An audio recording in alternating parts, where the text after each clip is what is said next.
Cuma karena orang kepercayaan, omset bisnis ini turun drastis. Seorang pemilik bisnis mulai merasakan penurunan omset yang cukup drastis dalam usahanya. Awalnya, ia mengira penurunan ini disebabkan oleh faktor eksternal, seperti pasar yang lesu atau persaingan yang semakin ketat. Namun, setelah memperhatikan lebih dalam, ia mulai curiga bahwa ada sesuatu yang tidak beres dalam manajemen internal bisnisnya. Untuk mencari solusi, ia akhirnya memutuskan untuk berkonsultasi dengan The Consulting Business Consultant. Setelah dilakukan business assessment, ditemukan bahwa general manager atau GM dalam perusahaan tersebut memiliki wewenang yang terlalu luas. Tidak ada struktur organisasi yang jelas dan sistem pelaporan pun hampir tidak ada. Semua keputusan dan kendali bisnis berada di tangan GM tanpa adanya mekanisme pengawasan yang ketat. Situasi ini menyebabkan ketidakseimbangan dalam operasional bisnis, di mana GM memiliki terlalu banyak kekuasaan tanpa adanya kontrol yang memadai dari pemilik bisnis. Selain itu, ditemukan bahwa GM secara sepihak memasukkan beberapa vendor yang menguntungkan dirinya sendiri. Keputusan tersebut dibuat tanpa melalui proses seleksi yang transparan, sehingga vendor-vendor yang digunakan tidak selalu merupakan pilihan terbaik untuk perusahaan. Hal ini tentu saja berdampak buruk pada efisiensi biaya dan kualitas layanan yang diberikan oleh bisnis tersebut. Lebih parah lagi, GM bertindak seolah-olah ia adalah pemilik bisnis dengan mengambil alih hubungan dengan pelanggan. Banyak pelanggan yang akhirnya lebih memilih berhubungan langsung dengan GM, bukan dengan perusahaan secara keseluruhan. Masalah lain yang muncul adalah peningkatan utang usaha yang semakin tinggi. GM memiliki wewenang penuh dalam melakukan approval terhadap pengeluaran perusahaan tanpa adanya mekanisme kontrol dari pemilik bisnis. Akibatnya, banyak keputusan finansial yang diambil tanpa perhitungan yang matang, menyebabkan beban keuangan perusahaan semakin berat. Situasi ini sangat beresiko karena bisnis yang tidak memiliki kontrol keuangan yang baik cenderung memiliki kesulitan dalam mempertahankan stabilitas finansialnya. The Consulting Business Consultant kemudian mengambil langkah-langkah strategis untuk mengatasi permasalahan ini. Langkah pertama yang dilakukan adalah melakukan business assessment secara menyeluruh, mulai dari struktur organisasi hingga SOP yang ada. Dari hasil assessment ditemukan bahwa peran dan wewenang GM harus dibatasi agar tidak lagi mengganggu keseimbangan manajemen perusahaan. Selanjutnya, struktur organisasi diatur ulang agar pembagian wewenang dan tanggung jawab lebih jelas. Dengan demikian,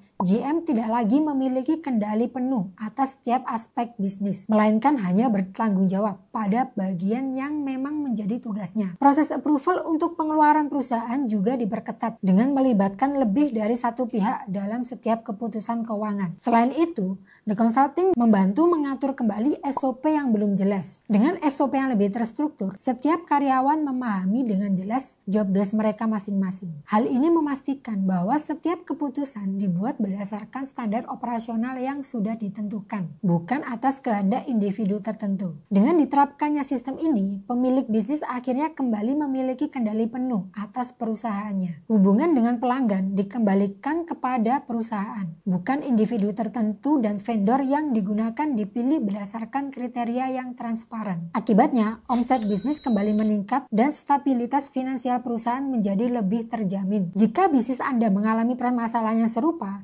jangan biarkan keadaan semakin memburuk. Lakukan business assessment bersama The Consulting Business Consultant untuk memastikan bahwa struktur organisasi dan SOP dalam bisnis Anda sudah berjalan dengan baik. Dengan langkah yang tepat, Anda bisa mengembalikan kendali atas bisnis Anda dan memastikan pertumbuhan yang lebih stabil di masa depan.